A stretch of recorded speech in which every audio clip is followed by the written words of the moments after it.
Halo, selamat berjumpa kembali para siswa kelas 8 dalam kegiatan belajar mengajar di semester yang pertama ini. Nah, para siswa terkasih, kita masuk kali ini dalam tema yang bab 3A, yaitu tanggapan atas pewartaan Yesus. Nah, para siswa yang terkasih, kita masih berada dalam kegiatan KBM online karena masa pandemi COVID-19 bersama dengan saya, Pak Ari. Nah, para siswa yang terkasih, kita fokus dalam KBM kali ini meskipun secara online. Saya sapa dulu para siswa sekalian, bagaimanapun situasi kita saat ini, perasaan kita saat ini, maka mari kita siapkan diri untuk belajar. Tidak lupa Pak Ari juga mengingatkan kita untuk tetap menjaga protokol terhadap pencegahan COVID-19 dengan berbagai hal yang harus tetap kita laksanakan, memakai masker, mencuci tangan, dan menjaga jarak aman. Ya. Nah, para siswa terkasih, kompetensi dasar dari tema ini yang hendak kita capai ada 4, yaitu bersyukur pada Allah, kemudian peduli pada sama, memahami makna peristiwa sengsara, wafat, dan kebangkitan Yesus, kemudian melakukan aktivitas, berbagai aktivitas nantinya ya. Kemudian untuk indikatornya ada 5, yaitu menceritakan persiapan Yesus sebelum melaksanakan tugas mewartakan kerajaan Allah, kemudian menyebutkan orang atau kelompok orang yang menerima pewartaan Yesus, menyebutkan orang atau kelompok orang yang menolak pewartaan Yesus, kemudian menyebutkan sikap dan tanggung jawab Yesus terhadap reaksi orang-orang yang menolaknya, dan yang terakhir menyebutkan sikap dan tanggapannya terhadap pewartaan Yesus. Kemudian mari kita lanjutkan dengan doa pembukaan. Mari kita mengambil sikap doa yang baik dan mari kita berdoa. Dalam nama Bapa, Putra, dan Roh Kudus. Amin. Allah Bapa yang Maha Kasih, betapa berat tugas perutusan yang Kau berikan kepada putramu untuk menyampaikan kabar sukacita tentang karya keselamatan. Kuatkanlah kami agar kami juga mampu melaksanakan tugas kami sehari-hari yang telah dipercayakan kepada kami demi Kristus Tuhan dan pengantara kami. Amin. Dalam nama Bapa, Putra, Kudus. Amin. Nah, para siswa terkasih, kita sudah mengawali kegiatan kita dengan berdoa. Mari kita lanjutkan. Mari menyampaikan beberapa hal. Yang pertama, kehadiran Yesus ke dunia mengemban tugas yang diberikan Allah Bapa, yaitu mewartakan kerajaan Allah, menyampaikan dan menghadirkan karya penyelamatan Allah. Tugas yang harus dipikul Yesus ini tentulah sangat berat karena menyangkut keselamatan semua umat manusia. Tugas yang penuh resiko, bahkan Yesus sangat sadar bencana yang maha dahsyat akan menimpanya tanpa ampun. Yesus tahu penderitaan demi penderitaan, bahkan kematian yang akan menimpa dirinya. Tapi demi kasihnya kepada umat manusia dan kesetiaan dalam melaksanakan tugas perutusan dari Bapaknya, semuanya itu dijalani Yesus dengan penuh tanggung jawab dan sukacita, karena ia yakin bahwa Allah Bapa akan senantiasa membaiknya. Nah, para siswa terkasih, kita perlu memahami persiapan Yesus sebelum mewartakan kerajaan Allah. Yang perlu kita ingat adalah mari kita lihat pengalaman akan melaksanakan tugas yang dipercayakan kepada kita dan bagaimana sikap kita. Kita pernah mendapat tugas dan bagaimanakah sikap kita.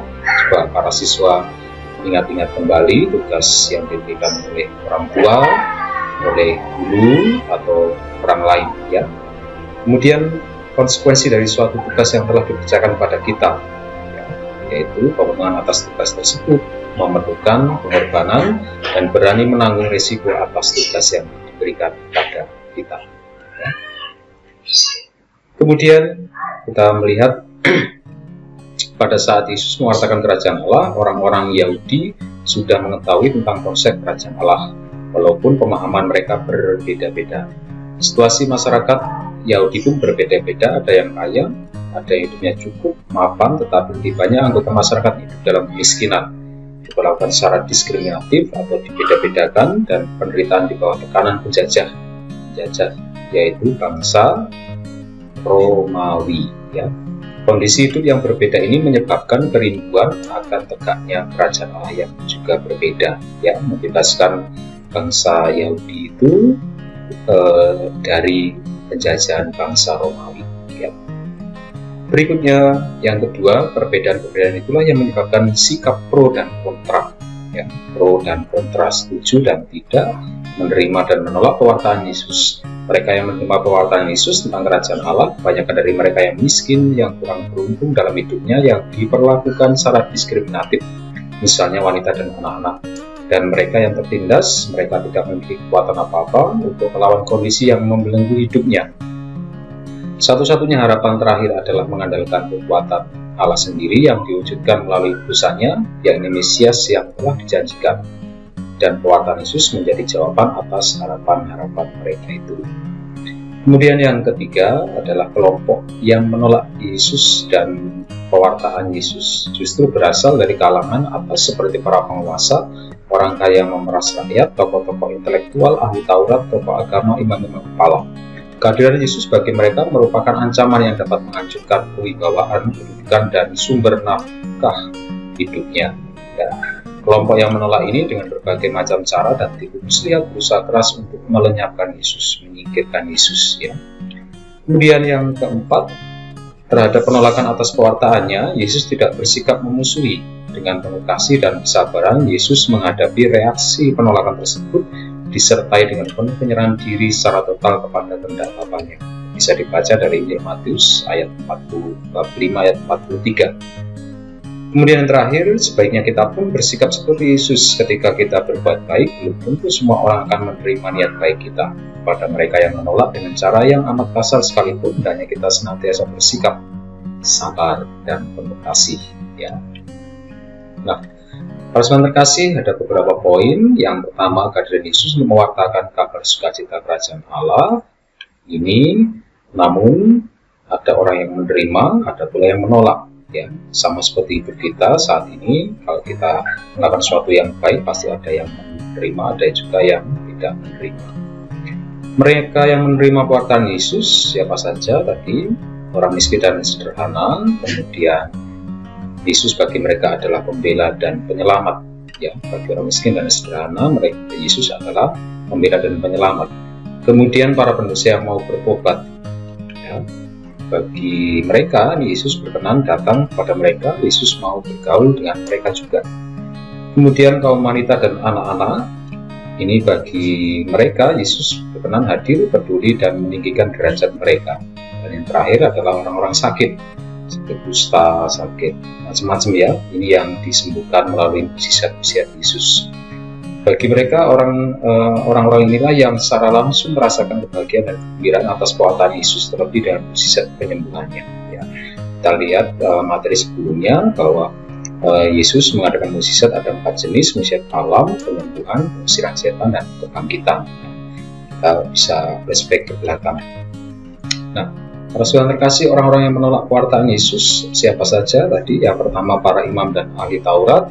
Kemudian mereka ini atau para imam dan ahli Taurat ini mereka merasa kehilangan wibawa dan mulai berkurang pengikutnya, sehingga mereka merasa semakin terancam akan kehadiran Yesus. Kemudian yang kedua adalah orang-orang kaya dan mapan. Ya. Kerajaan Allah yang diwartakan oleh Yesus menuntut keberanian untuk meninggalkan segala-galanya, termasuk meninggalkan harta benda, kekayaan, dan kemapanan hidup. Mereka agak terbelenggu, merasa terbebani harus meninggalkan harta duniawi ini. Kemudian yang ketiga adalah para penguasa. Ya, Yesus sering mengecam mereka sehingga mereka merasa kedudukannya atau kehormatannya dan kuasanya terancam dengan kehadiran Yesus. Dan yang terakhir adalah orang-orang Farisi. Kehadiran Yesus dianggap akan merusak tatanan hidup sosial dan kemasyarakatan yang sudah mapan. Ya, jadi orang-orang yang menolak hal-hal baik yang dibawa oleh Yesus. Nah, Persoalan kasih kita lanjutkan. Bagi orang yang menerima pewartaan Yesus, Yesus adalah Mesias bagi mereka atau penyelamat, ya, juru selamat. Kemudian bagi orang yang menolak pewartaan Yesus, Yesus adalah batu sandungan bagi mereka, ya, anjalan, penghalang, ya, yang harus disingkirkan bagi mereka. Mereka inilah yang berusaha untuk menjatuhkan bahkan menyingkirkan Yesus. Ya, akhirnya terjadilah peristiwa sengsara dan wafat Yesus, dimulai dari kisah sengsara itu, dari Yesus ditangkap di Taman Getsemani sehingga nanti wafat di kayu salib. Ya. Dan ini adalah konsekuensi itu akibat yang ditimbulkan dari tugas pewartaan Yesus dalam mewartakan kerajaan Allah. Inti utama tugas Yesus hadir di dunia adalah yang pertama adalah mewartakan kerajaan Allah. Ya. Nah, kita lanjutkan. Mari sekarang kita belajar dari teks kitab suci. Silakan para siswa membuka kitab suci yang dimiliki, baik dari kitab suci maupun aplikasi online kitab suci yang dimiliki. Para siswa silakan membaca 3 perikop ini secara pribadi, ya. Dari yang pertama, dari Matius 9 ayat 10 sampai 13 tentang Matius pemungut cukai mengikuti Yesus. Ya, Matius ini juga salah satu murid Yesus yang dianggap berdosa karena dia seorang pemungut cukai, akhirnya mau mengikuti Yesus. Pemungut cukai itu mengambil pajak, ya, yang disetorkan kepada penjajah Romawi. Kemudian yang kedua, Markus 12 ayat 41 sampai 44, persembahan seorang janda miskin, ya. Kemudian yang ketiga, Lukas 5 28 sampai 32, Lewi pemungut cukai mengikuti Yesus. Ya. Nah, para siswa yang terkasih, silakan dibaca 3 perikop tersebut untuk dipahami pesannya. Kemudian kita lanjutkan, bagaimana Yesus menyikapi penolakan pewartaannya tentang kerajaan Allah. Kira-kira bagaimana Yesus menyikapi penolakan pewartaannya tentang kerajaan Allah. Kalau kita ditolak, ini bagaimana sikap kita? Kita belajar dari Yesus, meneladani sikap Yesus. Para saudara terkasih, apa yang dialami Yesus dalam mewartakan kerajaan Allah dapat dialami oleh siapapun. Orang yang berbuat baik belum tentu akan diterima dengan baik. Kadang-kadang penolakan yang menyakitkan yang diterima, bahkan seringkali kita mendengar peristiwa tragis yang menimpa para pekerja sosial dan orang-orang yang berjuang menegakkan kebenaran dan keadilan. Ya, menerima kenyataan pahit dalam hidupnya, difitnah, keluarganya diancam, diteror, bahkan nyawanya menjadi taruhan atas perjuangannya. Terhadap penolakan atas pewartaannya, Yesus tidak bersikap memusuhi. Dengan penuh kasih dan kesabaran, Yesus menghadapi reaksi penolakan tersebut, disertai dengan penuh penyerahan diri secara total kepada kehendak Bapanya. Dan kata kunci adalah kasih. Ya, Yesus tetap menghadapinya dengan penuh kasih dan sabar. Dari Injil Matius 45 ayat 43. Nah, para saudara terkasih, setelah kita belajar singkat beberapa hal di tema ini, ya, konsekuensi terhadap tugas dan pewartaan Yesus, tanggapan terhadap tugas dan pewartaan Yesus, maka mari memberi sedikit oleh-oleh. Ada 5 hal saja. Yang pertama, carilah perikop dalam kitab suci siapa saja yang menerima pewartaan Yesus tentang kerajaan Allah. Tuliskan Injil apa, ya, apa ayatnya berapa sampai berapa, ya. Itu bisa dibuat kolom atau ditulis ke bawah. Kemudian yang kedua, mengapa mereka mau menerima pewartaan Yesus? Ya, orang-orang tadi mengapa kira-kira mau menerima pewartaan Yesus? Yang ketiga, carilah perikop dalam kitab suci orang-orang yang menolak pewartaan Yesus. Juga tuliskan Injil bab dan ayatnya. Ya, Injil apa, berapa, ayat berapa sampai berapa. Ya, ayatnya tidak usah ditulis, cuma ayat berapa sampai berapa. Ya, kemudian judul perikopnya itu apa. Yang keempat, mengapa mereka menolak pewartaan Yesus? Ya, setelah kalian mendengar penjelasan tadi, silakan disimpulkan mengapa mereka menolak pewartaan Yesus. Lihat dari siapa saja yang menolak tadi, ya. Yang terakhir, bagaimana tanggapanmu terhadap Yesus selama ini? Apakah kamu senantiasa menerima Dia ataukah menolak? Mengapa? Ya, 5 hal, 5 tugas yang saya kira bisa dikerjakan dengan baik.